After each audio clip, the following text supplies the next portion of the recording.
నమస్కారం. D news కి స్వాగతం. నేను మీ మహంతి. ముందుగినటి ముఖ్యాంశాలు.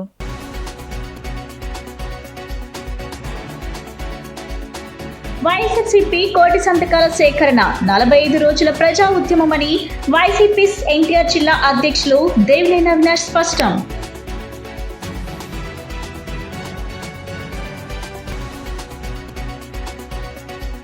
భారతీయ సంస్కృతి సాంప్రదాయాలకు ప్రతీకైన ఆయుధ శాఖను పటిష్టపరిచేందుకే రాష్ట్ర ప్రభుత్వం చర్యలు తీసుకుంటుందన్న వైద్య ఆరోగ్య కుటుంబ సంక్షేమం శాఖ మంత్రి సత్యకుమార్ యాదవ్.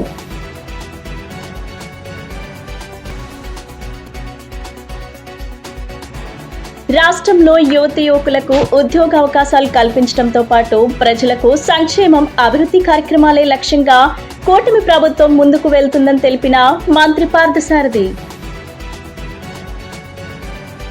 వైఎస్ఆర్సీపీ కోటి సంతకాల సేకరణ 45 రోజుల ప్రజా ఉద్యమమని వైసీపీ ఎన్టీఆర్ జిల్లా అధ్యక్షులు దేవినేని అవినాష్ స్పష్టం చేశారు. మెడికల్ కాలేజీల ప్రైవేటీకరణ పేరుతో చంద్రబాబు ప్రభుత్వం భారీ కుట్రకు తెరలేపిందన్నారు. విద్యార్థుల భవిష్యత్ నాశనం చేయటమేనా సుపరిపాలన అంటే అని ప్రశ్నించారు. ఎన్టీఆర్ జిల్లా వైఎస్ఆర్సీపీ కార్యాలయంలో మెడికల్ కాలేజీల ప్రైవేటీకరణకు వ్యతిరేకంగా వైఎస్ఆర్సీపీ కోటి సంతకాల పోస్టర్ రిలీజ్ కార్యక్రమం జరిగింది. ఈ కార్యక్రమంలో ఎన్టీఆర్ జిల్లా అధ్యక్షులు దేవినేని అవినాష్, రాష్ట్ర సీనియర్ నాయకులు కడియాల బుచ్చిబాబు, డిప్యూటీ మేయర్ బెల్లం దుర్గా, కార్పొరేటర్లు, రాష్ట్ర జిల్లా పదవుల్లో ఉన్న నాయకులు, డివిజన్ ప్రెసిడెంట్లు, మండల అధ్యక్షులు, మహిళా నాయకులు పాల్గొన్నారు. ఈ సందర్భంగా ఎన్టీఆర్ జిల్లా అధ్యక్షులు దేవినేని అవినాష్ మాట్లాడుతూ కోటి సంతకాల సేకరణ 45 రోజుల ప్రజా ఉద్యమం అని చెప్పారు. మెడికల్ కాలేజీల ప్రైవేటీకరణకు పేరుతో చంద్రబాబు ప్రభుత్వం భారీ కుట్రకు తెరలేపారన్నారు. విద్యార్థుల భవిష్యత్ నాశనం చేయటమేనా సుపరిపాలన అంటే అని ప్రశ్నించారు. పీపీపీ పేరుతో తమ నాయకులకు మెడికల్ కాలేజీలను కట్టబెట్టాలని చూస్తున్నారన్నారు. అభివృద్ధి చేయటం అంటే తమ పార్టీ నాయకులను అని కొత్త నిర్వచనం అని నాంది పలికారన్నారు. రాష్ట్రంలోని విద్యార్థుల భవిష్యత్ నాశనం చేస్తుంటే వైఎస్ఆర్సీపీ నేతలు చూస్తూ ఊరుకోరన్నారు. విద్య, వైద్యం రెండు కళ్ళుగా జగన్ హయాంలో పాలన సాగిందని గుర్తు చేశారు. కోటి సంతకాల కార్యక్రమం కూటమి ప్రభుత్వం వచ్చిన తర్వాత ఆనాడు మా నాయకుడు వైఎస్ జగన్మోహన్ రెడ్డి గారి ఒక నాయకత్వంలో ఈ రాష్ట్రంలో 17 మెడికల్ కాలేజీలు, అదేవిధంగా హాస్పిటల్స్ పేద ప్రజానికం కోసం, విద్యార్థులు ఒక ఉన్నతమైన స్థానానికి వెళ్ళే విధంగా, డాక్టర్లు చదువుకునే విధంగా జగన్మోహన్ రెడ్డి గారు నిర్మిస్తే ఈరోజు కూటమి ప్రభుత్వం అధికారంలోకి వచ్చిన తర్వాత ప్రైవేట్ వ్యక్తుల చేతుల్లో పెట్టాలని చెప్పని వాళ్ళకు అప్పచెప్పి చంద్రబాబు నాయుడు, పవన్ కళ్యాణ్, బీజేపీ, లోకేష్ వీళ్ళందరూ గారా ఆ ప్రైవేట్ వ్యక్తుల దగ్గర నుంచి డబ్బులు దండుకోవాలని చెప్పని ఈరోజు ఆ మెడికల్ కాలేజీలు ఏదైతే ప్రైవేట్ వ్యక్తులకి చేతుల్లో పెడుతున్నారో దానికి నిరసనగా ఈరోజు ఎన్టీఆర్ జిల్లాలో ప్రతి నియోజకవర్గంలో కూడా పోస్టర్ రిలీజ్ కార్యక్రమం చేస్తడం జరిగింది. ప్రతి గ్రామంలో, ప్రతి డివిజన్లో కూడా రచ్చబండ కార్యక్రమం ఏర్పాటు చేసుకుని ప్రతి ఒక్కరి దగ్గరికి వెళ్ళి ఎవరైతే ఈ యొక్క రాష్ట్రం గురించి ఆలోచిస్తారో, ఎవరైతే పేద ప్రజానికం కోసం, విద్యార్థుల కోసం, వాళ్ళ పిల్లల భవిష్యత్తు గురించి ఆలోచిస్తారో వాళ్ళందరి దగ్గరికి వెళ్ళి సంతకాల సేకరణ కార్యక్రమం ఈరోజు నుంచి మేము ప్రారంభించబోతున్నాం అని చెప్పి ఈ సందర్భంగా చెప్పుతున్నాం. ఈరోజు చాలా బాధాకరం విషయం. ఎప్పుడో ఎన్నో సంవత్సరాల క్రితం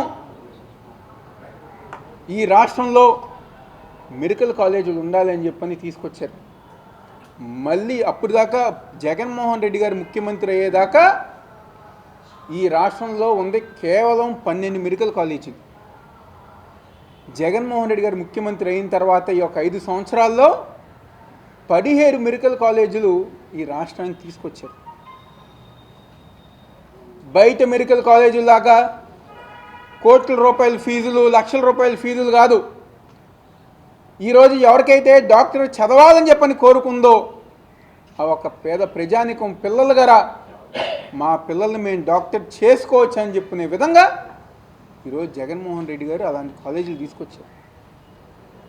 ఈరోజు ఎంత సిగ్గుచేటి విషయం అంటే అధికారంలోకి వచ్చిన తర్వాత పులివెందల్లో మెడికల్ కాలేజ్ కట్టిన తర్వాత దానికి ఎన్నో సీట్లు వస్తే ఆ మెడికల్ సీట్లు గారా వద్దు అని చెప్పని తిరిగి పంపించిన నీచమైన ప్రభుత్వం ఈరోజు కూటమి ప్రభుత్వం. ఎందుకింత కక్ష పేద ప్రజానికం మీద? చదువుకోకూడదా? జగన్మోహన్ రెడ్డి గారు ముఖ్యమంత్రిగా ఉన్నప్పుడు ఏ ముఖ్యమంత్రి చేయలేని కార్యక్రమాలు, ముఖ్యంగా విద్యా వ్యవస్థ మీద. భారతీయ సంస్కృతి సాంప్రదాయాలకు ప్రతీకైన ఆయుష్ శాఖను పటిష్టపరిచేందుకే రాష్ట్ర ప్రభుత్వం చర్యలు తీసుకుంటుందని వైద్య ఆరోగ్య కుటుంబ సంక్షేమ శాఖ మంత్రి సత్యకుమార్ యాదవ్ తెలిపారు. గత ప్రభుత్వం ఆయుష్ శాఖను పట్టించుకోకుండా నిర్లక్ష్యం చేసిందన్నారు. స్థానిక డాక్టర్ ఎన్టీఆర్ హెల్త్ యూనివర్సిటీ ప్రాంగణంలో ఆయుష్ శాఖకు చెందిన పీజీ విద్యార్థులు హౌస్ సర్జన్ స్టైఫెండ్స్ పెంచినందుకు మంత్రి సత్యకుమార్ యాదవ్ కు ఆత్మీయ సత్కారం చేశారు. ఈ సందర్భంగా మంత్రి సత్యకుమార్ యాదవ్ మాట్లాడుతూ, దేశానికే ఆంధ్రప్రదేశ్ రాష్ట్రం ఆయుష్ శాఖను ఆదర్శంగా ఉంచేలా అభివృద్ధి చేస్తున్నామన్నారు. విద్యార్థుల పరిస్థితిని అర్థం చేసుకుని రాష్ట్ర ప్రభుత్వం స్టైఫెండ్ను పెంచిందన్నారు.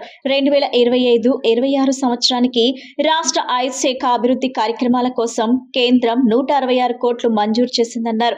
ధర్మవరం, కాకినాడలో కొత్తగా ఆయుర్వేద కళాశాలలు మంజూరు చేశామన్నారు. గత ప్రభుత్వం ఆయుష్ శాఖను పట్టించుకోకుండా నిర్లక్ష్యం చేసిందన్నారు.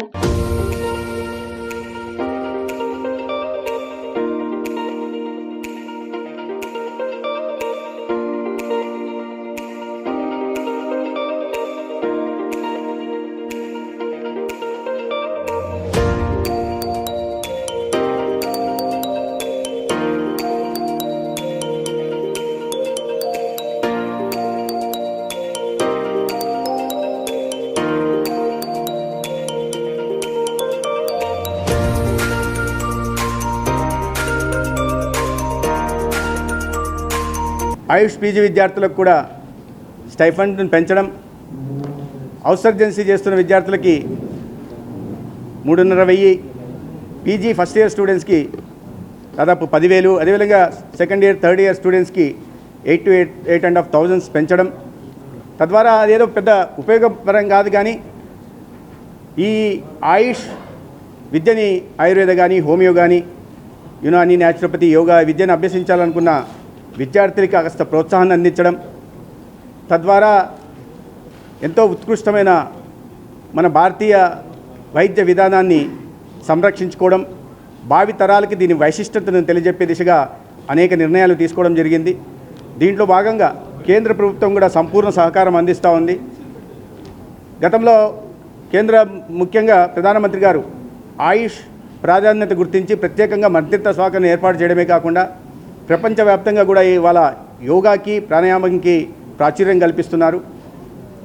దీంట్లో భాగంగానే ఈ ఆర్థిక సంవత్సరంలో స్టేట్ యాన్యువల్ యాక్షన్ ప్లాన్ కింద దాదాపు 166 కోట్లని మంజూరు చేయడం జరిగింది. దీంట్లో భాగంగా కొత్తగా 5 ఆయుష్ హాస్పిటల్స్ని, 3 కాలేజీలని ఈ ఆర్థిక సంవత్సరం మంజూరు చేయబోతున్నాం. అదేవిధంగా దాదాపు 500 మెడికల్ ఆఫీసర్లు, కాంపౌండర్లు, అదేవిధంగా బోధనా సిబ్బంది, అసిస్టెంట్ అసోసియేట్ ప్రొఫెసర్లని కూడా దాదాపు 100 మందికి పైగా 110 మంది దాకా ఈ నియామకాలు కూడా చేపట్టబోతున్నాం. దీని వెనుక ప్రధాన కారణం ఏంటంటే ఆయుష్ వ్యవస్థని మరింత పటిష్టపరచడం, భావితరాలకు వీటిని అందించే దిశగా ప్రయత్నం చేస్తున్నాం. గతంలో 5 సంవత్సరాలు పాటు పూర్తిగా ఆయుష్ను నిర్వీర్యం చేయడం జరిగింది. అప్పుడు 3 సంవత్సరాలు, చివరి 3 సంవత్సరాలు ప్రతిపాదన కూడా స్టేట్ యాన్యువల్ యాక్షన్ ప్లాన్ కింద నిధుల కోసం ప్రతిపాదనలు కూడా పంపకుండా ఆయుష్ను నిర్లక్ష్యం వేయడమే కాకుండా నిర్వీర్యం చేయాలనే దిశగా ప్రయత్నాలు జరిగితే, రాష్ట్రంలో యువకులకు ఉద్యోగ అవకాశాలు కల్పించడంతో పాటు ప్రజలకు సంక్షేమ అభివృద్ధి కార్యక్రమాలే లక్ష్యంగా కూటమి ప్రభుత్వం ముందుకు వెళ్తుందని మంత్రి పార్థసారథి స్పష్టం చేశారు. రాష్ట్రాల్లో పెట్టుబడి పెట్టేందుకు పెద్ద ఎత్తున పారిశ్రామికవేత్తలు ముందుకు రావడం ఎంతో అభినందనీయమని చెప్పారు. రాష్ట్రంలో టూరిజంను అభివృద్ధి చేసి టూరిజం ద్వారా యువకులకు ఉద్యోగాలు కల్పించడమే ప్రధాన లక్ష్యమని చెప్పారు. అమరావతి ప్రాంతంలో పెద్ద స్టార్ హోటల్స్ నిర్మాణం చేసేందుకు పారిశ్రామికవేత్తలు ముందుకు వస్తున్నారని పేర్కొన్నారు. ఈ హోటల్స్ నిర్మించడం వల్ల యువతకు ఉద్యోగ అవకాశాలు లభించడం జరుగుతుందని చెప్పారు. రాష్ట్రానికి వచ్చే పెట్టుబడుల వల్ల దేశంలోనే ఆంధ్రప్రదేశ్ రాష్ట్రం ప్రథమ స్థానంలో ఉంటుందని చెప్పారు. ఏ విధంగా అభివృద్ధి చెందింది ఆ రాష్ట్రం, ఏ విధంగా పెట్టుబడిదారులకి అదొక డెస్టినేషన్గా మారుతుంది అనే విషయం ఈరోజు వచ్చిన పెట్టుబడుల మూలంగా అర్థమవుతుందని చెప్పేసి మనవి చేస్తా ఉన్నాను. ఈ రాష్ట్ర అభివృద్ధి లక్ష్యంగా ఈ రాష్ట్రాన్ని దేశంలోనే నెంబర్ 1 స్థానానికి తీసుకువెళ్లాలనే కమిట్మెంట్తో పనిచేసే ఈ కూటమి ప్రభుత్వం ఈ 15 నెలల కాలంలో అనేక పాలసీస్ని రాష్ట్ర అభివృద్ధికి, రాష్ట్ర ప్రజల శ్రేయస్సుకి, ప్రత్యేకంగా యువతీ యువకులకి ఉద్యోగ అవకాశాలు కల్పించే లక్ష్యంతో అనేక పాలసీలని ఆమోదించిన విషయం అందరికీ తెలిసిందే. ఈరోజు పర్టికులర్గా AP clean energy policy, AP food processing policy, AP tourism policy, AP IT GCC policy, AP industrial development policy, AP aerospace and defence policy. ఈ పాలసీల ఆధారంగా వచ్చిన పెట్టుబడుల్ని, ఈ పాలసీలో నిర్దేశించబడిన ఇన్సెంటివ్స్ని వారికి ఇచ్చి దాదాపు 1,17,000 కోట్ల రూపాయల పెట్టుబడులు, దాదాపు 65,000-70,000 ఉద్యోగ అవకాశాలు కల్పించే పెట్టుబడులకి ఈరోజు కేబినెట్ ఆమోదం తెలిపిందని చెప్పేసి మనం చేస్తాను. దానిలో యాక్మే ఊర్జా 1 లిమిటెడ్ అనంతపూర్ జిల్లాలో సోలార్ విద్యుత్ ప్రాజెక్టు 2,000 కోట్ల పెట్టుబడితో 400 మెగావాట్ల AC/580 మెగావాట్ DC పవర్ ప్లాంట్ని స్థాపించడానికి ఏదైతే ప్రతిపాదన చేసిందో ఎనర్జీ డిపార్ట్మెంట్, దాన్ని ఆమోదించడం జరిగిందని చెప్పేసి మనం చేస్తున్నాను. విజయవాడ ఐటీ కళాశాల రోడ్లోని కేంద్ర ప్రభుత్వ సంస్థ school of planning and architecture 9వ స్నాతకోత్సవ వేడుకలను ఘనంగా నిర్వహించారు. స్నాతకోత్సవానికి Indian Institute of Technology director doctor KN Satyanarayana ముఖ్య అతిథిగా హాజరయ్యారు. SBA board of governance chairperson doctor Amogh Kumar Gupta, SBA Vijayawada director professor doctor Ramesh శ్రీకొండతో కలిసి డాక్టర్ కెఎన్ సత్యనారాయణ 276 మంది విద్యార్థులకు పట్టాలు ప్రదానం చేశారు. ఈ స్నాతకోత్సవంలో 2024-25 సంవత్సరానికి 10 మంది గ్రాడ్యుయేట్లు బంగారు పతాకాలను అందుకున్నారు. ప్లానింగ్, మార్కెటింగ్, ఆర్కిటెక్చర్ లో యూజీ మరియు పీజీ విద్యార్థులకు 12 ఉత్తమ థీసిస్ అవార్డులను ప్రదానం చేశారు. ఈ సందర్భంగా ముఖ్య అతిథిగా డాక్టర్ కెఎన్ సత్యనారాయణ మాట్లాడుతూ డిజైన్ విద్యలో 1.5 దశాబ్దంలో SBA విజయవాడ అగ్రగామిగా ఎదగటం పట్ల ప్రశంసలు కురిపించారు. జాతీయ స్థాయిలో దాని ఉనికి మరియు విద్యా నైపుణ్యం పెరుగుతుండటం గమనార్హమన్నారు. SBA విజయవాడ మరియు IIT తిరుపతి మధ్య సన్నిహిత సహకారం కోసం చర్చలు జరుగుతున్నాయని, ఇందులో ఉమ్మడి పరిశోధనా కార్యక్రమాలు, ఉమ్మడి విద్యా కార్యక్రమాలు మరియు విద్యార్థుల మార్పిడి కూడా ఉన్నాయని, ఇది లోతైన సంస్థాగత భాగస్వామ్యులకు గల అవకాశాలను నొక్కి చెబుతుందని ఆయన వెల్లడించారు. School of planning and architecture Vijayawada ఇది సెంట్రల్లీ ఫండెడ్ యూనివర్సిటీస్, CTFs అంటారు, సెంట్రల్లీ ఫండెడ్ ఇన్స్టిట్యూట్స్ అంటారు. ఇది 2008లో ఎస్టాబ్లిష్ చేయబడింది మినిస్టర్ ఆఫ్ ఎడ్యుకేషన్ ద్వారా. మినిస్టర్ ఆఫ్ ఎడ్యుకేషన్ సంబంధించిన సెంటర్ ఫర్ ఎక్సలెన్సెస్లో 3 ఇన్స్టిట్యూట్స్ ఇండియా మొత్తంలో ఉన్నాయి. 1 ఢిల్లీ, 2 విజయవాడ, 3 భోపాల్. ఈ 3 ఏం చేస్తాయంటే ఆర్కిటెక్చరు, ప్లానింగ్ అనే ఈ 2 ప్రోగ్రామ్స్ని యూజీ లెవెల్లోనూ పీజీ లెవెల్లోనూ ప్రమోట్ చేస్తాయి. ఈ 2 ప్రోగ్రాంలు కూడా సిటీ ప్లానింగ్లో కానీ, ఏరియా డెవలప్మెంట్ ప్లానింగ్లో కానీ, లోకల్ ఏరియా డెవలప్మెంట్ ప్లానింగ్లో కానీ, బిల్డింగ్ డిజైనింగ్లో కానీ, రెసిడెన్షియల్ నైబర్హుడ్లో కానీ, ఎన్వైర్న్మెంట్కి సంబంధించినట్టుగాను అది ఫెసిలిటీస్, వనరులను ఏ విధంగా యూజ్ చేసుకుంటూ ఈ యొక్క వాటికి సంబంధించిన programmes B planning, B architecture మా దగ్గర ఉన్నాయండి. అదే కాకుండా పీజీ ప్రోగ్రామ్స్ 9 ఉన్నాయి. MURP అని అర్బన్ అండ్ రీజనల్ ప్లానింగ్ అంటాము, landscape architecture, transportation planning, MARC conservation, MARC building engineering and management కూడా ఉంది. ఈ అన్ని programmes at par with other best universities in the world also we're really making the institute to grow and grown and showing our students also the best in the industry. ఈ స్టూడెంట్స్కి సంబంధించింది మేము 2008 start అయిన తర్వాత ఇప్పుడు ఇది మేము conduct చేస్తున్నది 9వ కాన్వకేషన్ది. ఈ 9వ కాన్వకేషన్లో ఇవాళ జరిగిన ఈ ప్రోగ్రాంలో దగ్గర 276 మంది స్టూడెంట్స్ పీజీ అండ్ యూజీ 2 డిగ్రీలు తీసుకున్న ఈ యొక్క దీంట్లో మాకు సంబంధించిన బోర్డ్ ఆఫ్ గవర్నర్సు, మాకు సంబంధించిన సెనేట్ మెంబర్సు అందరూ గ్యాదర్ అయ్యి మా చీఫ్ గెస్ట్ కింద IIT Tirupati director doctor Satyanarayana గారు ఈ యొక్క ప్రోగ్రాము కాన్వకేషన్కి అధ్యక్షత వహించారు. దాంతోపాటు మా board of governors chairperson అమోక్ Kumar Gupta గారు కూడా మాకుతో పాటు కలిసి మేమందరము ఈ 276 డిగ్రీలని పిల్లలకి ఇవ్వడం జరిగింది. నాడు చోటా దాల్ వ్యాపారి, నేడు దాల్ వ్యాపార సామ్రాజ్యంలో డాన్ గా మారి కోట్ల రూపాయల ఆస్తులను కూడబెట్టారు. తన అక్రమ సంపాదనకు గుంటూరు, విజయవాడ కేంద్రంగా దేశమురళి ఆంధ్ర, తెలంగాణ రాష్ట్రాల్లో వ్యాపారాన్ని విస్తరించి చిన్న చిన్న వ్యాపారస్తులను పాతాళానికి తొక్కి కేజీఎఫ్ తరహాలో దాల్ వ్యాపార రంగంలో కింగ్ మేకర్ గా చక్రం తిప్పి రాజకీయ పార్టీలను అడ్డం పెట్టుకుని కోట్లకు పడగెత్తి మురళి అక్రమ సామ్రాజ్య కేంద్రాలపై ఐటీ దాడులు గత 3 రోజుల నుంచి జరుగుతున్నాయి. విజయవాడ ఈ పేరు వినగానే రాజకీయాలకు ప్రధాన అడ్డ అనే మాట మనందరికీ గుర్తొస్తుంది. కానీ నేడు దాల్ వ్యాపార సామ్రాజ్యాన్ని 2 తెలుగు రాష్ట్రాల్లో విస్తరించి అనేక జిల్లాల్లో బినామీలతో ఓ కేజీఎఫ్ సినిమా తరహాలో పెద్ద సామ్రాజ్యాన్ని స్థాపించారు. ఆ సామ్రాజ్యంలో జరుగుతున్న అక్రమాలు పరాకాష్ఠకు చేరటంతో కొంతమంది వ్యక్తులు ఐటీ అధికారులకు ఫిర్యాదు చేశారు.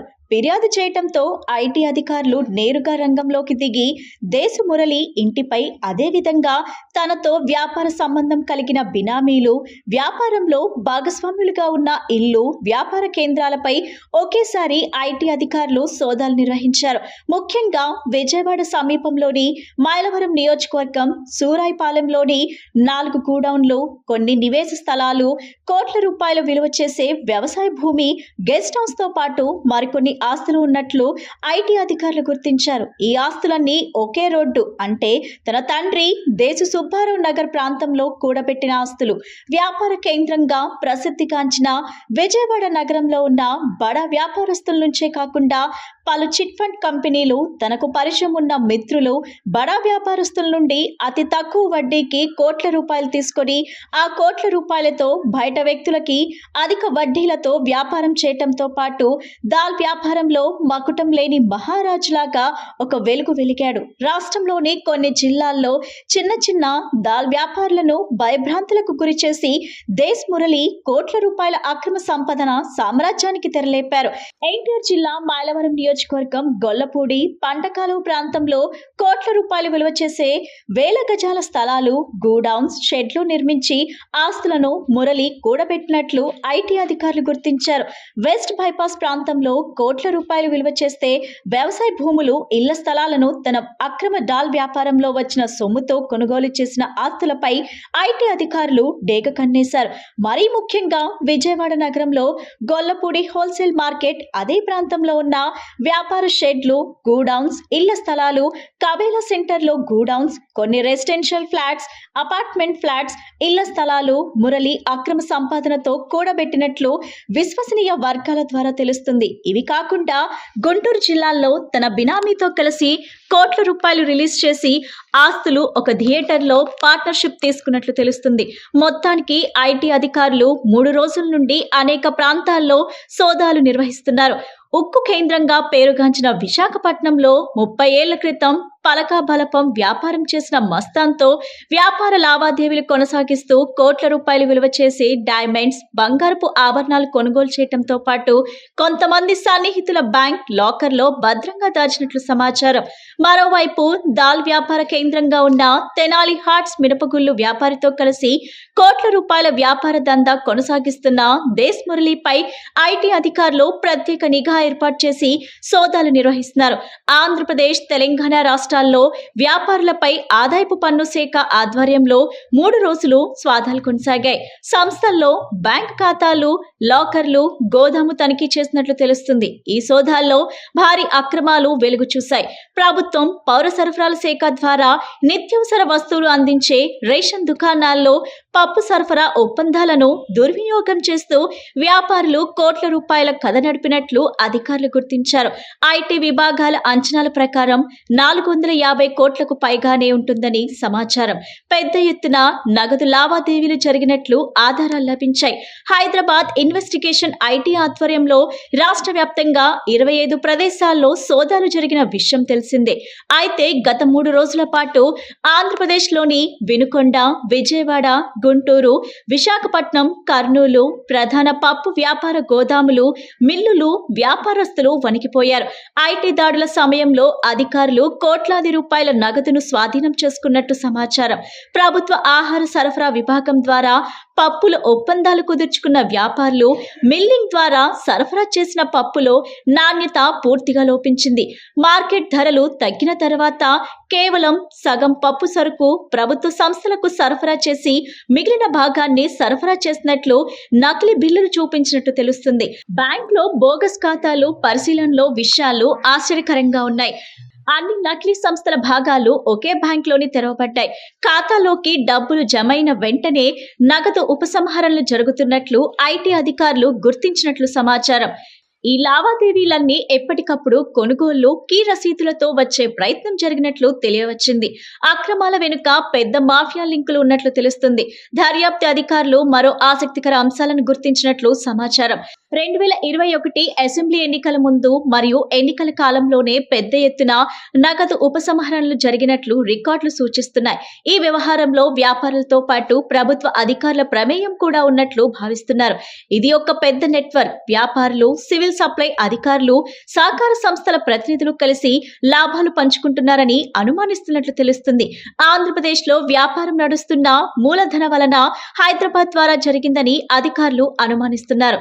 మొత్తానికి దాల్ మురళి సామ్రాజ్యంలో ఎన్ని వందల కోట్లు కూడబెట్టారు అనే వివరాలను ఐటీ అధికారులు స్పష్టం చేసే అవకాశాలు కనిపిస్తున్నాయి. రాష్ట్రంలో వైద్యం, తాగునీరు కరువయ్యాయి. కానీ సందుకు నకిలీ మద్యం మాత్రం ఏరులై పారుతుందని మంగళగిరి వైసీపీ ఇన్ఛార్జ్ దొంతిరెడ్డి వేమారెడ్డి చెప్పారు. మంగళగిరి వైసీపీ కార్యాలయంలో ఏర్పాటు చేసిన విలేకరుల సమావేశంలో దొంతిరెడ్డి మాట్లాడారు. కూటమి పరిపాలనలో నకిలీ మద్యం సేవించి ఇప్పటికే చాలా మంది చనిపోయారని ఆరోపించారు. ముఖ్యమంత్రి చంద్రబాబు నాయుడు అండదండలతో 10 లక్షల రూపాయలకు నకిలీ మద్యం కేంద్రాలు ప్రారంభించవచ్చునని నిరూపించారు అని ఎద్దేవా చేశారు. రాష్ట్రంలో ఆరోగ్యశ్రీ పథకం అందుబాటులో లేకపోవడంతో పేద ప్రజలు తీవ్ర ఇబ్బందులకు గురవుతున్నారని ఆవేదన వ్యక్తం చేశారు. ప్రభుత్వం అప్పటికైనా స్పందించి కల్తీ మద్యం తయారు చేస్తున్న వ్యక్తులపై కఠినమైన చర్యలు తీసుకోవాలని డిమాండ్ చేశారు.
సహాయక సంఘాల మహిళలు, గ్రామీణ హస్తకళాకారులు తయారు చేసిన ఉత్పత్తులకు సరైన మార్కెట్ సౌకర్యం కల్పించి ఉపాధి అవకాశాలు మెరుగుపరచాలనే లక్ష్యంతో ప్రైవేట్ షాపింగ్ మాల్స్ లోనూ స్టాలిన్ మాల్ కార్యక్రమాన్ని నిర్వహిస్తున్నామని NABARD deputy general manager MM Behra అన్నారు. నాబార్డ్ ఆర్థిక సహాయంతో నేస్తం స్వచ్ఛంద సంస్థ ఆధ్వర్యంలో స్థానిక పీవీపీ మాల్లో ఏర్పాటు చేసిన స్టాలిన్ మాల్ ప్రదర్శనను శుక్రవారం నాబార్డ్ డీజీఎం ఎంఎం బెహ్రా ప్రారంభించారు. ఈ సందర్భంగా ఆయన మాట్లాడుతూ స్వయం సహాయక సంఘాల మహిళలు, గ్రామీణ హస్తకళాకారులు తయారు చేసిన ఉత్పత్తులకు మార్కెట్ సౌకర్యం కల్పించి వారి జీవన ప్రమాణాలు పెంచడంతో పాటు కళాత్మక సంపదను భావితరాలకు అందజేయాలనే లక్ష్యంతో ఈ కార్యక్రమాన్ని ఏర్పాటు చేస్తున్నట్లు తెలిపారు. నేస్తం స్వచ్ఛంద సంస్థ ఆధ్వర్యంలో గతంలో నిర్వహించిన చేనేత వస్త్రాలు, జూట్ బ్యాగ్లు, కలంకారీ వస్త్రాలు, కొండపల్లి బొమ్మలు, ముత్యాల దండలు వంటి ప్రదర్శన అమ్మకాలు వినియోగదారులను ఎంతగానో ఆకట్టుకోవడంతో మంచి సత్ఫలితాలనిచ్చాయన్నారు. ప్రస్తుతం ఏర్పాటు చేసిన స్టాలిన్ మాల్ ప్రదర్శన జనవరి 9 వరకు ఉంటుందని, మన రాష్ట్రంతో పాటు ఒడిశా, ఛత్తీస్గఢ్, తెలంగాణ తదితర రాష్ట్రాల నుంచి కూడా కళాకారులు తమ ఉత్పత్తులను అందుబాటులో ఉంచుతారన్నారు. పీవీపీ మాల్లో ఏర్పాటు చేసిన స్టాల్ ఇన్ మాల్ ప్రదర్శనను తిలకించి స్వయం సహాయక బృందాల మహిళల ఆర్థిక పురోగతికి చేస్తున్న ప్రయత్నంలో ప్రతి ఒక్కరూ భాగస్వాములు కావాలని ఎంఎం బెహ్రా కోరారు. నేస్తం సంస్థ సీఈఓ వి సురేష్ మాట్లాడుతూ నాబార్డ్ సహకారంతో విశాఖపట్నం, విజయవాడ పట్టణాల్లో స్టాల్ ఇన్ మాల్స్ ప్రదర్శనలు నిర్వహిస్తున్నామని, ఒక్కో ప్రదర్శన 90 రోజుల పాటు నిర్వహించడం జరుగుతుందన్నారు. హస్త కళాకారులు, చేతి వృత్తిదారులకు 15 రోజుల పాటు ప్రదర్శన అమ్మకాలు నిర్వహించుకునేందుకు అవకాశం కల్పిస్తున్నట్లు తెలిపారు. పట్టణ ప్రాంత ప్రజలకు గ్రామీణ హస్త కళారూపాలను తయారీ ధరలకే అందించాలనే లక్ష్యంతో పాటు కళాకారులకు మరింత ఆర్థిక ప్రయోజనం చేకూర్చేలా స్టాల్ ఇన్ మాల్ ప్రదర్శనను నిర్వహిస్తున్నట్లు ఆయన తెలిపారు. కార్యక్రమంలో నాబార్డ్ అసిస్టెంట్ మేనేజర్ కల్లేష్, నేస్తం స్వచ్ఛంద సంస్థ సిబ్బంది, గ్రామీణ హస్త కళాకారులు తదితరులు పాల్గొన్నారు. Like every year, the previous year, this year also we are conducting this stall in mall program. This program it will conduct for three months. So every 15 days we are allotting four artisans to sell their product in this mall. So after 15 days, another four artisans will come. Similarly, likely monthly 8 artisans. So it will total 3 months will come. So here artisans and APO members, SSG members sell their product, and there's feel their mall concept also. And in this program we will also buyer seller meet, training program, other programs will continue. So it will be a good platform to all the SSG and APO members and other artisans also. The main purpose of this program is to provide one platform for rural artisans actually. Here when you see the mall now, when footfall will be more and they'll understand urban customer demands also. So they'll be getting some bulk orders, and even when they go outside for any exhibition and other purposes, they'll know what kind of products they need to sell, and some marketing also they'll learn in these cases. And one more thing, they'll get price discovery. In many cases what happens is production is there but price discovery is not there. Here since footfall is more and duration is for 3 months now, so they'll get good sales also, and it will help in their livelihoods also in total. And finally I would like to tell them, if whatever is there, just try to convince the customer in such a way that many customers don't know about this product. If you say the cost 5,000 or 6,000, suddenly people will feel this is very costly, but if they need to explain them about the importance or uniqueness of this product and tell them in what way this product is different from others or normal products, and in such a way I just hope that this program will be successful like last year. విజయవాడలో PVP మాల్లో ప్రతి సంవత్సరం గత 6 సంవత్సరాల నుంచి ఈ stall in mall అనే కార్యక్రమం నబార్డు సహకారంతో నిర్వహించడం జరుగుతుంది. ఈ యొక్క కార్యక్రమం యొక్క ముఖ్య ఉద్దేశం ఏంటంటే గ్రామాలలో ఉన్నటువంటి వీవర్స్ కానీ, అదేవిధంగా హ్యాండ్లూమ్స్ కానీ, అదేవిధంగా హ్యాండీక్రాఫ్ట్స్ తయారు చేసుకున్నటువంటి గ్రామాల్లో ఉన్నటువంటి మహిళలకి ఇక్కడ అర్బన్లో ఉన్నటువంటి కన్జ్యూమర్స్కి టేస్ట్ తగ్గట్టుగా వాళ్ళ యొక్క ప్రోడక్ట్ని సేల్ చేసి వాళ్ళకి ఎక్కువ మార్కెటింగ్ అయ్యే అవకాశాన్ని కల్పిస్తూ ఉంది నబార్డు బ్యాంకు. సో ఇది 3 నెలల పాటు ఈ రోజు నుంచి జనవరి 9వ తారీఖు వరకు ఇక్కడ పీవీపీ మాల్లో 2nd ఫ్లోర్లో నడుస్తూ ఉంది ఈ కార్యక్రమం. మరి ప్రతి 15 రోజులకు ఒకసారి మరి ఆర్టిజాన్స్ని మారుస్తూ దగ్గర 48 మంది ఆర్టిజాన్స్కి అవకాశం కల్పించడం జరుగుతుంది. వివిధ రాష్ట్రాల నుంచి ఆర్టిజాన్స్ తమిళనాడు, తెలంగాణ, అదేవిధంగా ఛత్తీస్గఢ్, ఒరిస్సా. మహిళా సమస్యల సత్వర పరిష్కారానికి త్వరలో ఆన్లైన్ పోర్టల్ ఏర్పాటు చేస్తున్నామని రాష్ట్ర మహిళా కమిషన్ చైర్పర్సన్ రాయపాటి శైలజ తెలిపారు. విద్యార్థులు కెరీర్పై దృష్టి సారించాలని ఆమె సూచించారు. కురుపం ఘటనను సుమోటోగా స్వీకరించామని, సమస్య ఎక్కడైనా జరిగిన వెంటనే తక్షణం స్పందించి చర్యలు తీసుకుంటున్నామన్నారు. బాలికలు, మహిళలపై అఘాయిత్యాలకు పాల్పడితే కఠిన చర్యలు తప్పవని ఆమె హెచ్చరించారు. అంతర్జాతీయ బాలికా దినోత్సవాన్ని పురస్కరించుకొని UGC women's study centre, AP మహిళా కమిషన్ల సంయుక్త ఆధ్వర్యంలో విజయవాడ 1 టౌన్లోని కేబిఎన్ కళాశాలలో స్పాట్ లైట్ సెషన్ ను నిర్వహించారు. ఈ సందర్భంగా రాయపాటి శైలజ మాట్లాడుతూ, అంతర్జాతీయ బాలికా దినోత్సవాన్ని ఒక్కరోజు జరుపుకోవటం కాదని, ఏడాది మొత్తం అవగాహన సదస్సులు జరుపుకున్నప్పుడే అద్భుత ఫలితాలు సాధించగలమన్నారు. చిన్నారులు, బాలికలు, మహిళలు స్వేచ్ఛగా, సంతోషంగా జీవించే హక్కు కలిగి ఉన్నారని, ప్రతి ఒక్కరూ గుర్తించాలన్నారు. బాలికలు, మహిళలు చదువుకునే సమయంలో, ఉద్యోగ విధుల్లో ఉన్న సమయంలో ఎటువంటి భయం లేకుండా జీవితం కొనసాగించేలా అవగాహన కల్పిస్తున్నామన్నారు. రాష్ట్ర మహిళా కమిషన్ విధులు, విధానాలపై ప్రతి ఒక్కరూ అవగాహన పెంచుకొని సమస్యలుంటే తమ దృష్టికి తీసుకురావాలని సూచించారు. అలాగే ప్రతి ఒక్కరూ మహిళా చట్టాలపై అవగాహన పెంచేలా అవగాహన సదస్సులు నిర్వహించనున్నామన్నారు. మహిళలు, బాలికలు స్వయంగా తమ కార్యాలయానికి రాలేని పరిస్థితులు ఉండటం, మరొక సందర్భంలో తమ వివరాల గోప్యత వంటి విషయాలను గుర్తించి ఆన్లైన్ పోర్టల్ను సిద్ధం చేశామన్నారు.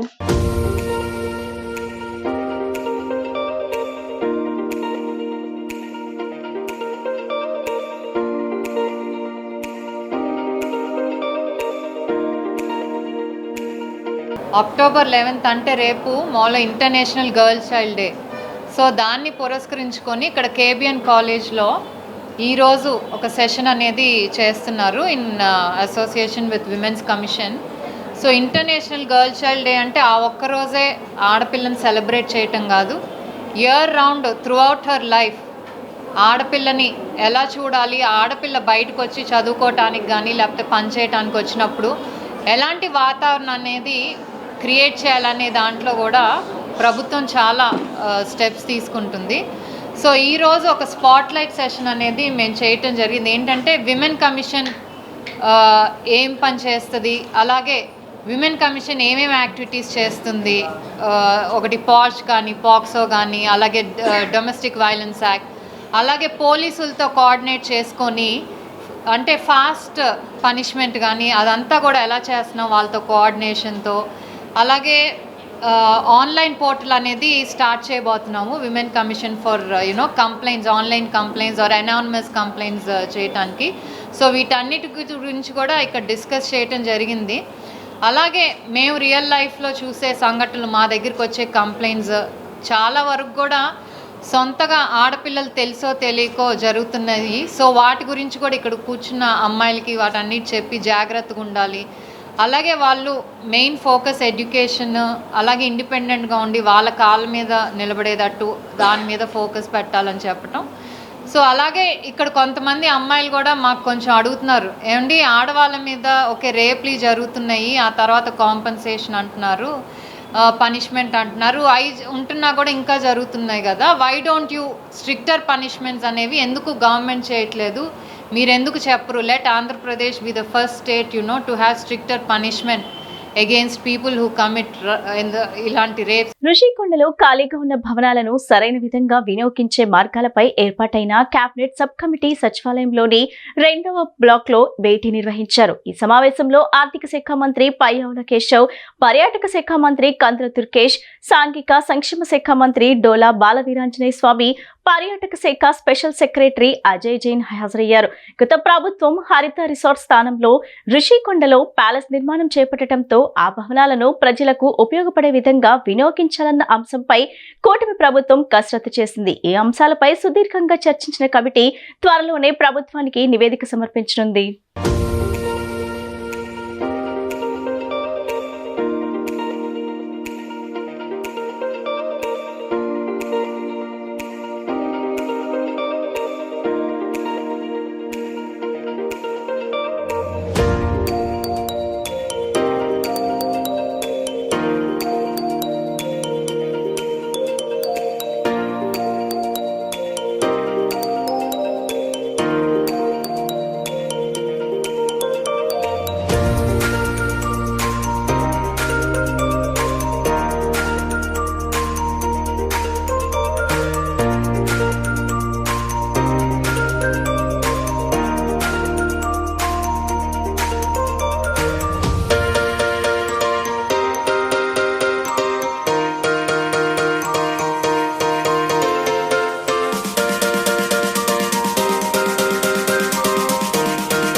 ప్రభుత్వం నగరపాలక సంస్థకు రావాల్సిన నిధులను తక్షణమే విడుదల చేయాలని సిపిఎం పశ్చిమ నగర కార్యదర్శి బోయ సత్యబాబు డిమాండ్ చేశారు. నిధులు రాబట్టడంలో పాలక వైసీపీ పక్షం ఘోరంగా విఫలమైందని విమర్శించారు. కాంట్రాక్టర్లకు 250 కోట్ల రూపాయల బకాయిలు చెల్లించాల్సి ఉందన్నారు. సిపిఎం పశ్చిమ నగర కార్యదర్శి బోయ సత్యబాబు 46వ డివిజన్ పరిధిలోని భీమనవారిపేట కొండ ప్రాంతాల్లో పర్యటించారు. కొండ ప్రాంతంలో నిర్మించిన వాటర్ ట్యాంక్ ను పూర్తి చేసి సత్వరమే వినియోగంలోకి తేవాలని కోరారు. రిజర్వాయర్ పైభాగంలో వాటర్ పైపులు ఏర్పాటు చేసి అందరికీ సక్రమంగా తాగునీరు అందించే చర్యలు చేపట్టాలన్నారు. కొండ ప్రాంత వాసులు తాగునీటి సమస్యతో ఇబ్బందులకు గురవుతున్నారని తెలిపారు. నగరపాలక సంస్థకు రాష్ట్ర ప్రభుత్వం నుంచి రావాల్సిన 642 కోట్ల రూపాయల నిధులను సత్వరమే విడుదల చేసి నగరాభివృద్ధికి సహకరించాలని ఆయన కోరారు. నిధులు రాబట్టడంలో పాలక వైసీపీ తన బాధ్యతను విస్మరించిందని ఆయన ధ్వజమెత్తారు. ఈ పర్యటనలో సిపిఎం జిల్లా కమిటీ సభ్యులు పివి నారాయణ, నగర కమిటీ సభ్యులు ఎండి మస్తాన్ తదితరులు పాల్గొన్నారు.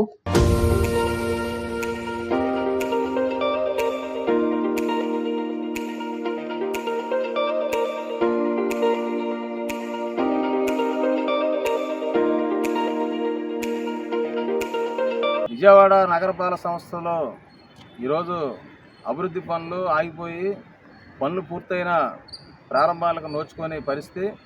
ముఖ్యంగా మరి 46వ డివిజను మన నగర మేయర్ గారు ఉన్నటువంటి వార్డులో 3 ఏళ్ల క్రితం ప్రారంభించినటువంటి రిజర్వాయరు పూర్తయినా కానీ ప్రారంభానికి నోచుకోవడం లేదు. దీనికి కారణం సుమారు 3 కోట్లు వ్యయంతో నిర్మించినటువంటి రిజర్వాయర్కి సంబంధించి కాంట్రాక్టులకు ఇంతవరకు బిల్లులు కూడా చెల్లించిన పరిస్థితి. దాంతో ఈ రిజర్వాయర్ లోపల భాగం మొత్తం కూడా ఫ్లోరింగ్ పనులన్నీ ఆగిపోయిన పరిస్థితి. కాబట్టి విజయవాడ నగరం అందరికీ మంచినీళ్ళు అందించాలనే లక్ష్యం ఈరోజు పూర్తిగా సాకారం కాని పరిస్థితి ఉంది. ఇక్కడ ఉన్నటువంటి కొండ పై భాగంలో ఉన్నటువంటి ప్రజలకి మంచినీళ్ళు అందని పరిస్థితి ఉంది. ఇటు భీమనవారిపేట కానీ అలాగే ఇక్కడ ఉన్నటువంటి లంబాడిపేట ఏరియా కానీ ఈ ప్రాంతాల్లో ఒక పూట వస్తే ఒక పూట రాని పరిస్థితి, చాలామంది ఇబ్బందులు పడిన పరిస్థితి కూడా చూసాం. అందువల్ల కృష్ణానది పక్కన ఉన్నటువంటి నగర ప్రజలకి పరిశుభ్రమైన మంచినీళ్ళు, స్వచ్ఛమైన మంచినీరు, తగినంత మంచినీరు అందించే విధంగా చర్యలు తీసుకోవాలని మరి ఈ నెల జరిగినటువంటి 8వ తారీఖు కౌన్సిల్ సమావేశంలో కూడా సిపిఎం పక్షంగా తెలియజేశాం.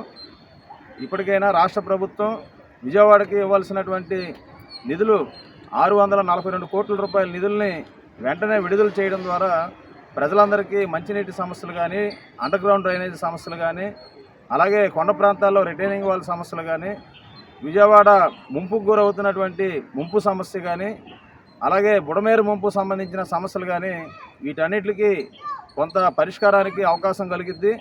నిధులు లేక ఈరోజు కాంట్రాక్టులకి బిల్లులు చెల్లించలేక బ్యాంకులు అప్పులు ఇప్పించి కార్పొరేషన్ తనఖా పెట్టే కార్యక్రమంకి వెళ్తున్నారు. మరి కార్పొరేషన్ ఒక రకంగా దివాలా తీయించే కార్యక్రమం జరుగుతుంది. రాష్ట్రంలోని మెడికల్ కళాశాల ప్రైవేటీకరణను వ్యతిరేకిస్తూ ఈ నెల 10 నుంచి నవంబర్ 24 వరకు కోటి సంతకాల సేకరణ కార్యక్రమాన్ని చేపడుతున్నట్లు నగర మేయర్ రాయన భాగ్యలక్ష్మి తెలిపారు. మెడికల్ కాలేజీల ప్రైవేటీకరణను అడ్డుకుంటామని ఆమె స్పష్టం చేశారు. కోటి సంతకాల సేకరణలో పార్టీ శ్రేణులంతా పాల్గొని విజయవంతం చేయాలని ఆమె పిలుపునిచ్చారు. బ్రాహ్మణ వీధిలోని పశ్చిమ వైసీపీ కార్యాలయంలో ప్రభుత్వ మెడికల్ కాలేజీల ప్రైవేటీకరణకు వ్యతిరేకంగా వైసీపీ చేపట్టనున్న కోటి సంతకాల సేకరణ పోస్టర్ను ఆవిష్కరించారు. ఈ కార్యక్రమంలో నగర మేయర్ రాయన భాగ్యలక్ష్మి, శాసన మండలి సభ్యులు మొహమ్మద్ రుహుల్లా పాల్గొని పశ్చిమ కార్పొరేటర్లు, పార్టీ నాయకులు, పార్టీ శ్రేణులతో కలిసి పోస్టర్ను ఆవిష్కరించారు. ఈ సందర్భంగా రాయన భాగ్యలక్ష్మి, మహమ్మద్ రుహుల్లా, కర్నాటి రాంబాబు మాట్లాడుతూ పేద విద్యార్థులు, ఎస్సీ, ఎస్టీ, బీసీ, మైనార్టీ విద్యార్థులు డాక్టర్లు అవటం కూటమి ప్రభుత్వానికి ఇష్టం లేదని అన్నారు. గతంలో రాష్ట్రంలో 12 మెడికల్ కాలేజీలు ఉంటే జగన్మోహన్ రెడ్డి అధికారంలోకి వచ్చాక దాదాపు 15 మెడికల్ కాలేజీలకు భూములు కేటాయించి 5 మెడికల్ కాలేజీల నిర్మాణం పూర్తి చేశారని తెలిపారు. తర్వాత వచ్చిన కూటమి ప్రభుత్వం మెడికల్ కళాశాలల ప్రైవేటీకరణకు మొగ్గు చూపుతూ జేబులు నింపుకునే పనిలో ఉందన్నారు. ఆరోగ్యశ్రీని పూర్తిగా నిర్వీర్యం చేశారని విమర్శించారు. ప్రైవేట్ వ్యక్తుల లాభాపేక్ష కోసం మెడికల్ కాలేజ్లను ప్రైవేటీకరణ చేస్తున్నారన్నారు. కోట్ల రూపాయల్లో మెడికల్ సీట్లు అమ్ముకుంటున్నారని ఆరోపించారు. కూటమి పాలనలో యువత, మహిళలు, రైతులందరూ అసంతృప్తితో ఉన్నారని తెలిపారు. అక్టోబర్ 10 నుంచి నవంబర్ 24 వరకు మెడికల్ కాలేజ్ల ప్రైవేటీకరణ వ్యతిరేకంగా సంతకాల సేకరణ కార్యక్రమాన్ని దశల వారీగా నిర్వహించి గవర్నర్ దృష్టికి తీసుకువెళ్తామన్నారు. మెడికల్ కాలేజ్ల ప్రైవేటీకరణ చాలా దుర్మార్గమైన చర్య అని చంద్రబాబు ఒక్క కాలేజ్ కూడా నిర్మించలేదన్నారు. కోటి సంతకాల సేకరణ కార్యక్రమాన్ని విజయవాడ పశ్చిమ నియోజకవర్గంలో వైసీపీ శ్రేణులు అందరూ భాగస్వామ్యమై విజయవంతం చేయాలని పిలుపునిచ్చారు. ఈరోజు విజయవాడ పశ్చిమ నియోజకవర్గంలో వెల్లంపల్లి గారి ఆదేశాల మీదుగా వైఎస్ఆర్ కాంగ్రెస్ పార్టీ కోటి సంతకాలు పోస్టర్ రిలీజ్ చేస్తామండి. ఇందులో ఇప్పుడు ముఖ్య అతిథులుగా మన ఇప్పుడు నగర మేయర్ భాగ్యలక్ష్మి గారు, అదేవిధంగా మన ఇప్పుడు నియోజకవర్గంలో ఇప్పుడు వైఎస్ఆర్ కాంగ్రెస్ పార్టీ పెద్దలు, ముఖ్యమైన నాయకులు, కార్పొరేటర్లు పాల్గొనడం జరుగుతుంది. కోటి సంతకాలు దేనికంటే జగనన్న కట్టిన మెడికల్ కాలేజీలు 17 మెడికల్ కాలేజీలో 5 కాలేజీలు ఆల్రెడీ పూర్తిగా రన్నింగ్లో ఉన్నాయి. మిగతా కాలేజీలు PPP 3 అంటే వీళ్ళు అమ్ముకోవడానికి, జేబులు నింపుకోవడానికి ప్రైవేట్ పక్షంగా చేస్తుంటే దానికి ఇది తప్పుడు విధానంగా చేస్తున్నారనేది జగనన్న పట్టిన ఉద్యమంలో మేమందరూ పాల్గొనడానికి. అదేవిధంగా ఇక్కడ కోటి సంతకాలు అనేది ఒక్కొక్క నియోజకం నుంచి ఒక 57 సంతకాలు సేకరించాలి. దేనికంటే ఇది చేస్తుంది వీళ్ళు 100% తప్పు. అంటే మినిమంగా చంద్రబాబు నాయుడు హయాంలో 2014 నుంచి 2009 చిన్న భజన చేయడానికి మొత్తం చిన్న భజన చేయడానికి పోలవరం దగ్గర వెళ్ళి భజన చేయడానికి 300-400 కోట్లు ఖర్చు పెట్టారు. మెడికల్ కాలేజీలకి ప్రైవేటీకరణకి వ్యతిరేకంగా ఈరోజు వైఎస్ఆర్సీపీ పార్టీ పశ్చిమ నియోజకవర్గంలోన వెల్లంపల్లి గారి ఆదేశాల మేరకు మాజీ మంత్రివర్యులు పశ్చిమ నియోజకవర్గ ఇన్ఛార్జ్ వెల్లంపల్లి గారి ఆదేశాల మేరకు ఈరోజు పోస్టర్ రిలీజ్ కార్యక్రమం అన్నది పెట్టుకోవడం జరిగింది.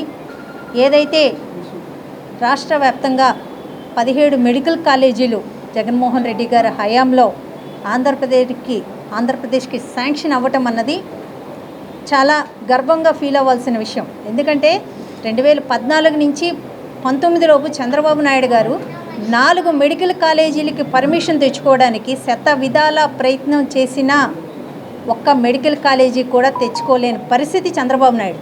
మెడికల్ కాలేజీలని అన్యాయంగా, అక్రమంగా ప్రైవేటీకరణ చేయాలనే ఈ రాష్ట్ర ప్రభుత్వం ఉద్దేశాన్ని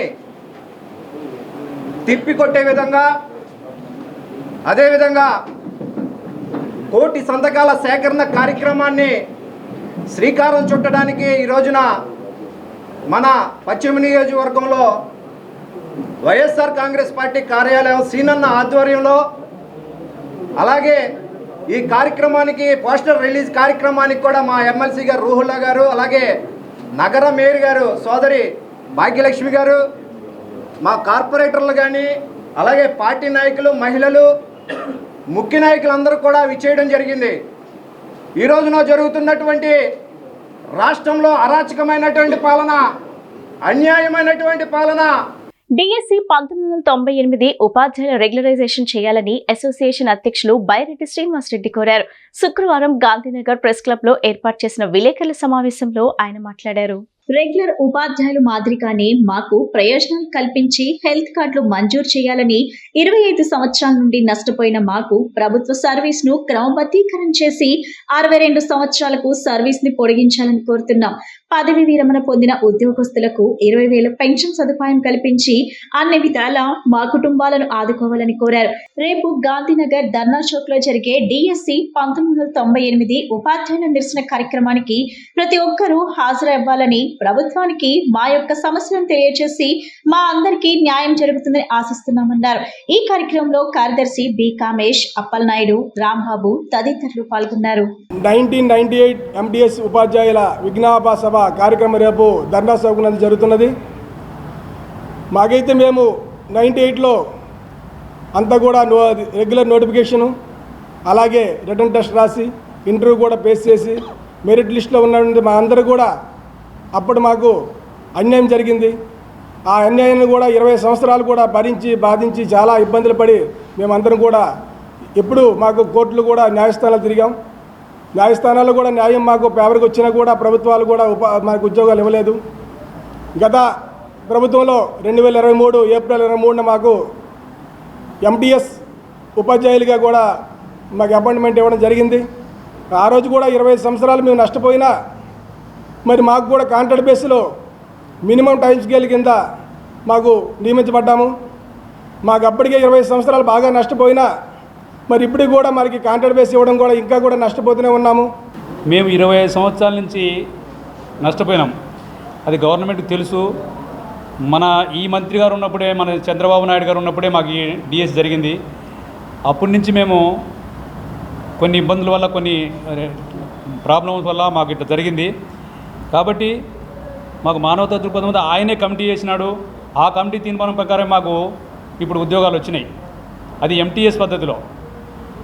కాబట్టి ఆ MTS కాకుండా మాకు రెగ్యులర్ చేయాలని ఆ రోజు మిగిలిపోయిన పోస్టులు 1998లో మిగిలిపోయిన పోస్టులు 4834 పోస్టులు మాత్రమే ఇచ్చారు. అప్పటి నుంచి కూడా మేము దాని గురించే ఫైట్ చేస్తూ ఉన్నాం. మా మిగిలిపోయిన పోస్టులు మాకు ఇవ్వండి, మా మిగిలిపోయిన పోస్టులు మాకు ఇవ్వండి అని. అది ఇప్పుడు ఇచ్చినారు. ఆ పోస్టులు అది క్యారీ ఫార్వర్డ్ చేసుకున్నారు. ఆ రోజు 1994లో నోటిఫికేషన్ వేసినప్పుడు అక్కడ 94లో నోటిఫికేషన్ వేసినప్పుడు అక్కడ మిగిలిపోయిన పోస్టులు వాళ్ళతో భర్తీ చేసిన తర్వాత 96 డిఎస్ చేసినారు. 1998లో డిఎస్సిలో చాలా అన్యాయం జరిగింది. మా శ్రీనివాస్ గారు చెప్పినట్టుగా 94, 98, 96 3 డిఎస్సీల్లో ఒకే జీవో ప్రకారం ఇచ్చారు. కానీ మా 98లో 2 రకాల జీవోలు ఇవ్వటం వల్ల మేము పూర్తిగా అన్యాయం జరిగింది. 4534 మందిని క్యారీ ఫార్వర్డ్ చేశారు. 94, 96 మాత్రం క్యారీ ఫార్వర్డ్ చేయకుండా అదే ఎక్స్ట్రా పోస్టులను ఫిలప్ చేయడం జరిగింది. కానీ 98 మాత్రం మాకు ఇవ్వాల్సిన పోస్టులు మిగిలి ఉన్న పోస్టులను మాకు ఇవ్వకుండా క్యారీ ఫార్వర్డ్ చేయడం జరిగింది 4534 మందిని. అయితే తర్వాత గత ప్రభుత్వం అన్యాయం జరిగిందని కమిటీలు వేయటం, ఐవి సుబ్బారావు కమిటీ వేయటం, ఇవన్నీ వేయటం జరిగింది. అన్యాయం జరిగిందంటే ప్రభుత్వం గుర్తించి మాకు 4534 మంది ఇవ్వడానికి సిద్ధమైంది. తక్షణమే కొండ ప్రాంత ప్రజలకు మంచినీటిని అందించేలాగా చర్యలు తీసుకోవాలని సిపిఎం తూర్పు నగర కార్యదర్శి పి కృష్ణ డిమాండ్ చేశారు. అధికారులు ప్రజల సమస్యలను పరిష్కరించాలని, లేని పక్షంలో పెద్ద ఎత్తున నిరసన కార్యక్రమాలు చేపడతామని హెచ్చరించారు. మొగల్రాజ్పురం ప్రాంతంలో రక్షిత మంచినీటిని సక్రమంగా అందించాలని డిమాండ్ చేస్తూ సిపిఎం ఆధ్వర్యంలో నిరసన కార్యక్రమం నిర్వహించారు. ఈ క్రమంలో సిపిఎం తూర్పు నగర కార్యదర్శి పి కృష్ణ పాల్గొన్నారు.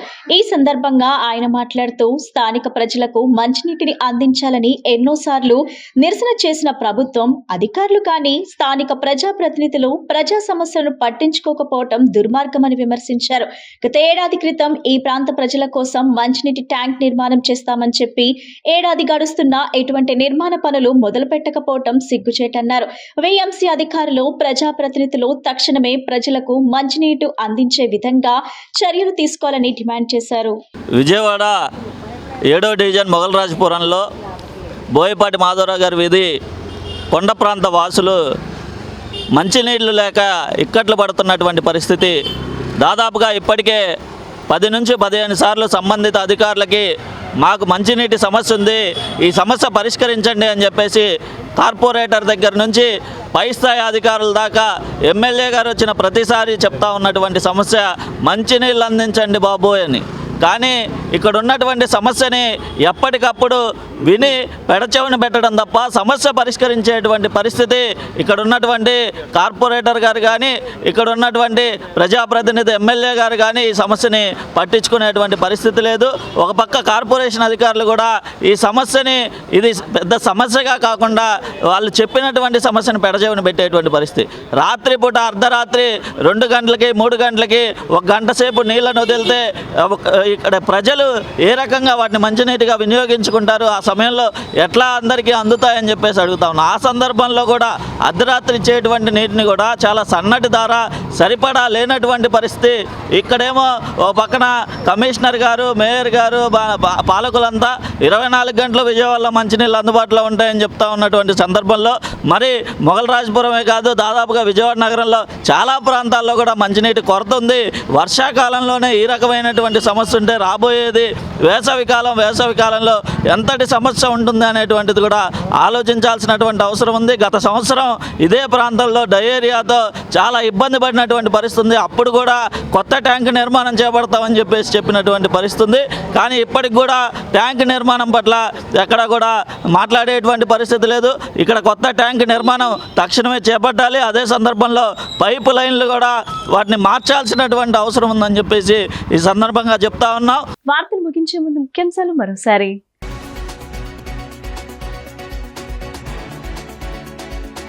వైఎస్ఆర్సీపీ కోటి సంతకాల సేకరణ 45 రోజుల ప్రజా ఉద్యమమని వైసీపీ ఎన్టీఆర్ జిల్లా అధ్యక్షులు దేవినేని అవినాష్ స్పష్టం.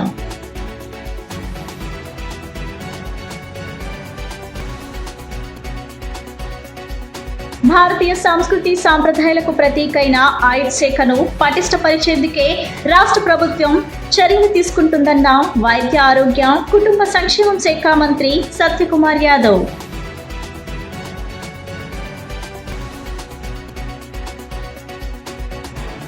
రాష్ట్రంలో యువకులకు ఉద్యోగ అవకాశాలు కల్పించడంతో పాటు ప్రజలకు సంక్షేమం, అభివృద్ధి కార్యక్రమాలే లక్ష్యంగా కూటమి ప్రభుత్వం ముందుకు వెళ్తుందని తెలిపిన మంత్రి పార్థసారథి. ఈ బులెటిన్ ఇంతటితో సమాప్తం. తిరిగి మరో బులెటిన్ కలుద్దాం. నమస్కారం.